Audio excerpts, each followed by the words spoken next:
ಸಾಡೆ 7 ಮುಗಿದ್ರು ಕಷ್ಟಗಳು ಯಾಕೆ ಇನ್ನೂ ಮುಗ್ದಿಲ್ಲ? ಅನ್ಕೊಂಡಿರೋದು ಒಂದೂ ಕೆಲಸ ಆಗ್ತಾ ಇಲ್ವಲ್ಲ ಯಾಕೆ? ನೀವು ಯಾರನ್ನ ಕೂಡ ಶತ್ರು ಅಂತ ಭಾವಿಸಿಲ್ಲ, ಆದ್ರೆ ಉಳಿದವರು ನಿಮ್ಮ ತರ ಯೋಚನೆ ಮಾಡ್ತಾ ಇಲ್ಲ. ಕೂತು ಉಣ್ಣೋವನಿಗೆ ಕುಡಿಕೆ ಹೊನ್ನು ಸಾಲದು.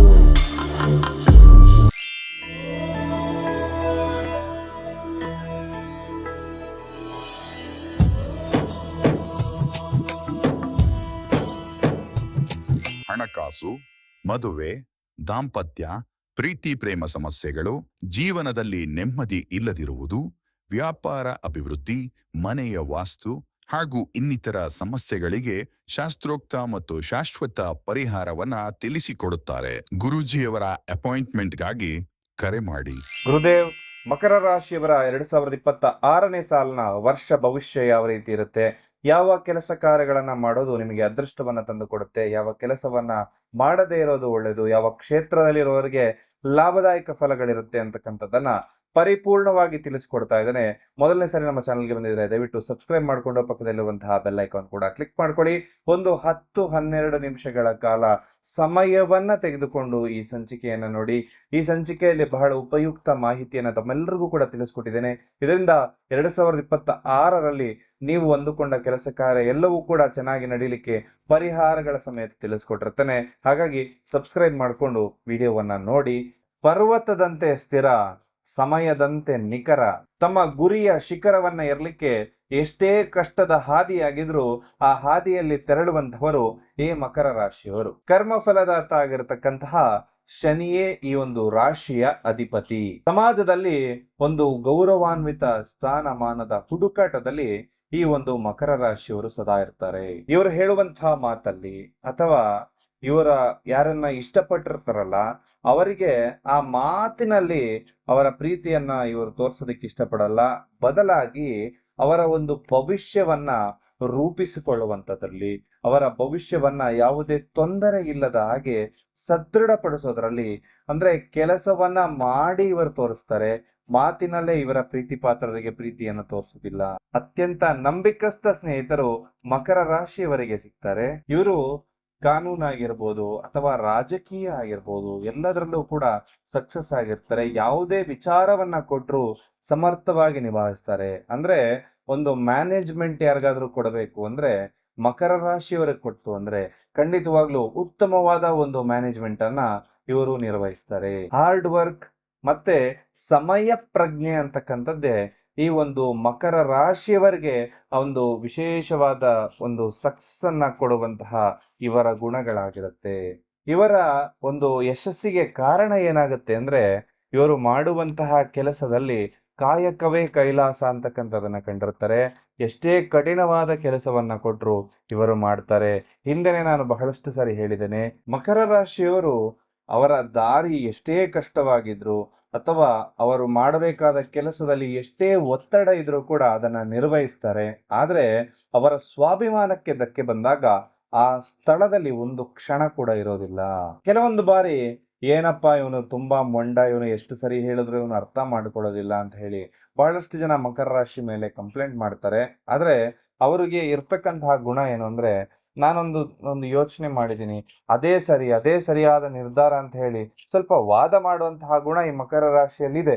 ಅದನ್ನ ಬಿಟ್ಟು ಯಾವಾಗ ಇವರು ಹೊರಗಡೆ ಬರ್ತಾರಲ್ಲ ಆಗ ಸ್ವಲ್ಪ ಸಕ್ಸಸ್ ಆಗ್ತಾರೆ. ಇನ್ನೊಂದು, ಎಲ್ಲಾ ವಿಚಾರದನ್ನ ಕೂಡ ನೆಗೆಟಿವ್ ಪರ್ಸ್ಪೆಕ್ಟಿವ್ ಇಂದ ನೋಡ್ತಾರೆ. ಅಂದ್ರೆ ಹಿಂಗಾಗ್ಬಿಟ್ರೆ ನೆಗೆಟಿವ್ ಆಗ್ಬಿಟ್ರೆ ಏನಾಗುತ್ತೆ, ಹಿಂಗಾಗಿಲ್ಲ ಅಂದ್ರೆ ಏನಾಗ್ಬಿಡುತ್ತೋ, ಈ ರೀತಿ ಸ್ವಲ್ಪ ನೆಗೆಟಿವ್ ಯೋಚನೆಗಳನ್ನ ಕೂಡ ಈ ಮಕರ ರಾಶಿಯವರು ಮಾಡ್ತಾರೆ. ಇವರಿಗೆ ಯಾರಾದ್ರೂ ದ್ರೋಹವನ್ನ ಮಾಡಿದ್ರೆ, ಇವರ ನಂಬಿಕೆಗೆ ಮೋಸ ಮಾಡಿದ್ರೆ ಖಂಡಿತವಾಗ್ಲೂ ಅವರನ್ನ ಸುಲಭಕ್ಕಂತೂ ಇವರು ಕ್ಷಮಿಸೋದೇ ಇಲ್ಲ. ಮಕರ ರಾಶಿಯವರು ಒಂದು ಸಮತೋಲನವನ್ನ ತಮ್ಮ ಒಂದು ವೈಯಕ್ತಿಕ ಜೀವನ ಆಗಿರ್ಬೋದು ಅಥವಾ ಒಂದು ವೃತ್ತಿ ಜೀವನದ ನಡುವೆ ಕಂಡುಕೊಳ್ಳೋದನ್ನ ಬಹಳ ಲೇಟ್ ಮಾಡ್ತಾರೆ. ಯಾವ ತರ ಬ್ಯಾಲೆನ್ಸ್ ಮಾಡಬೇಕು ಅಂತಕ್ಕಂಥದ್ದೇ ಇವರಿಗೆ ತಿಳುವಳಿಕೆ ಬರುವಂತದ್ದು ಬಹಳ ಲೇಟ್ ಆಗುತ್ತೆ.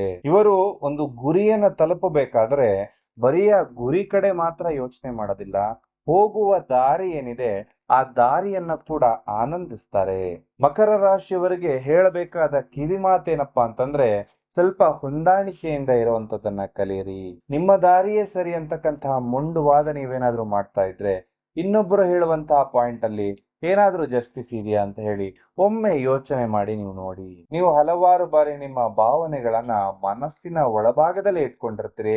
ಅದನ್ನ ಹೊರ ಹಾಕೋದಕ್ಕೆ ನೀವು ಹಿಂಜರಿಕೆಯನ್ನ ಪಡ್ತಾ ಇರ್ತೀರಿ. ಹಾಗಾಗಿ ನಿಮ್ಮ ಭಾವನೆಗಳೇನಿದ್ರೂ ಅದನ್ನ ಆದಷ್ಟು ಹೊರಹಾಕಿ.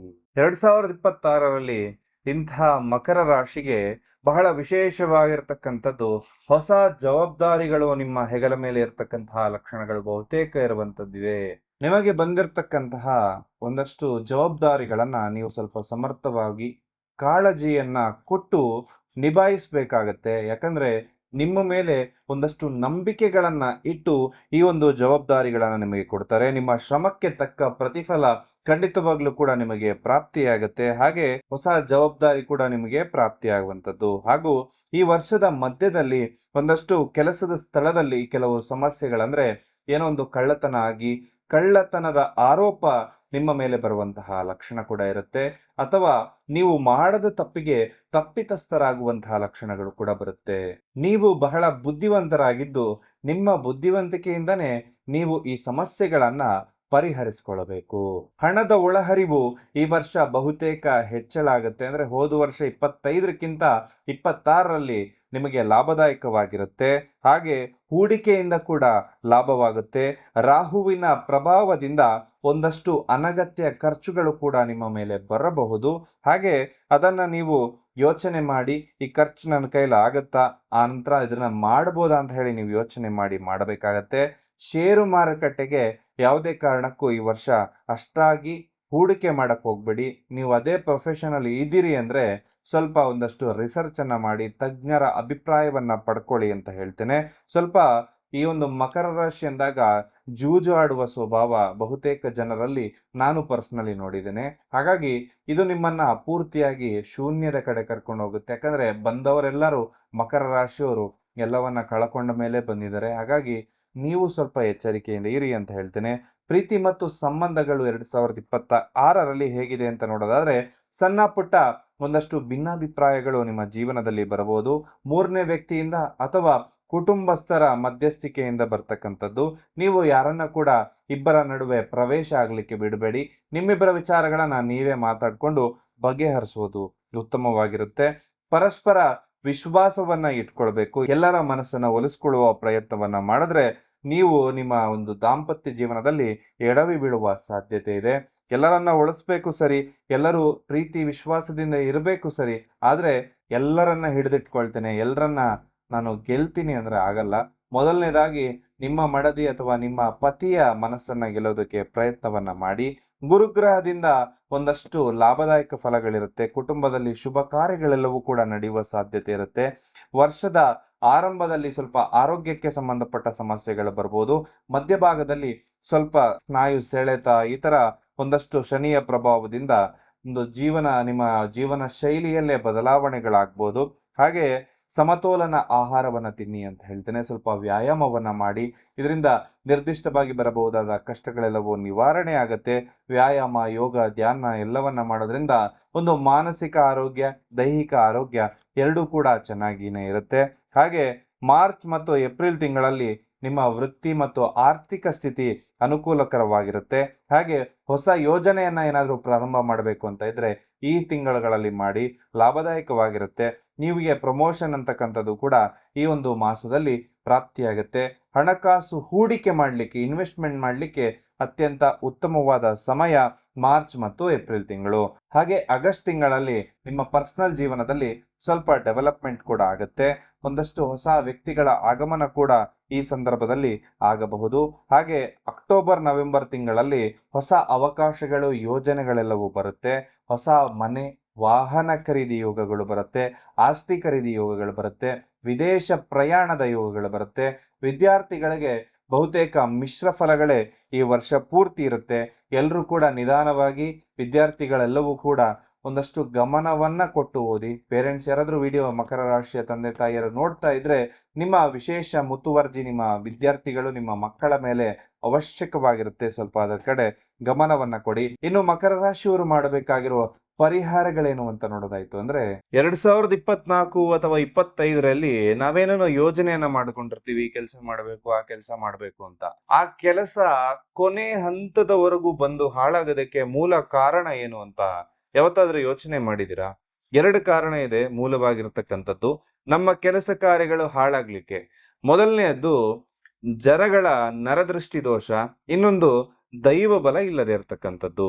ನಿಮ್ಮ ಶತ್ರುಗಳಾಗಿರ್ಬೋದು ಅಥವಾ ನಿಮ್ಮ ಹಿತೈಷಿಗಳು ಅಥವಾ ನಿಮ್ಮ ಕುಟುಂಬದವರು, ನಿಮ್ಗೆ ಒಳ್ಳೇದು ಬಯಸುವವರು ಅಂತ ಹೇಳಿ ನಿಮ್ಮ ಅಕ್ಕಪಕ್ಕ ಯಾರು ಓಡಾಡ್ತಾ ಇರ್ತಾರಲ್ಲ, ಇಂಥ ವ್ಯಕ್ತಿಗಳಿಂದನೇ ಬಹುತೇಕ ತೊಂದರೆಗಳನ್ನ ನೀವು ಎದುರಿಸ್ಬೇಕಾಗತ್ತೆ. ಯಾಕಂದ್ರೆ ಒಂದು ಕೆಲಸ ಆಗೋದಕ್ಕಿಂತ ಮುಂಚೆ ನಾವು ಹಲವಾರು ವಿಚಾರಗಳನ್ನ ಅವ್ರ ಜೊತೆ ಹಂಚ್ಕೊಂಡಿರ್ತೇವೆ. ಅವರು ಒಂದು ಒಳ್ಳೇದಾಗ್ಲಿ ಅಂತನೋ ಕೆಟ್ಟದಾಗ್ಲಿ ಅಂತನೋ ಒಂದು ದೃಷ್ಟಿ ಅಂತಕ್ಕಂಥದ್ದು ನಮ್ಮ ಮೇಲೆ ಇಟ್ಟಿರ್ತಾರೆ.